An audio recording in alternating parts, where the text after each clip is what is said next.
অনুব্রত মণ্ডলের এগেনস্টে আদৌ কোনো এফআইআর হয়েছে কিনা, হলে তাতে কি ধারা দেওয়া হয়েছে আমরা তো কেউ জানি না, পাবলিক ডোমেনে কিছু নেই। কারণ পুলিশ অনুব্রত মণ্ডলকে ভয় পায়। আপনার বাড়িতে কিছু হলে এবার আর অনুব্রত মণ্ডলকেই সোজাসুজি ডাকুন, পুলিশকে ডেকে কি হবে? পশ্চিমবঙ্গ পুলিশকে অনুব্রত মণ্ডলই আপনার সিকিউরিটি দেবে, এফআইআর করবে।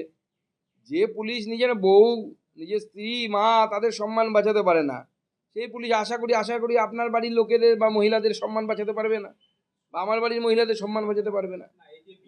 পুলিশের দম নেই, ক্ষমতা নেই যে অনুব্রত প্রভুর নাম কোনো কেউ নিতে পারে। মাসে মাসে তো অনুব্রত দেয়া মণ্ডলের দেয়া দাক্ষিণ্যে এই ইয়ের চলে, পুলিশের চলে, বেড চলে।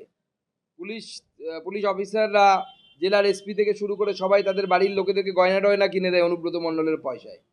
স্বাভাবিকভাবে তারা অনুব্রত মণ্ডলের নাম কোথা থেকে দেবে, ধারায় বা কোথা থেকে দেবে? পারলে গলায় মালা পরিয়ে তুলে নিয়ে যায়। আহা, কি সুন্দর কথা বলেছেন আপনি আমার মা, আমার স্ত্রীকে নিয়ে।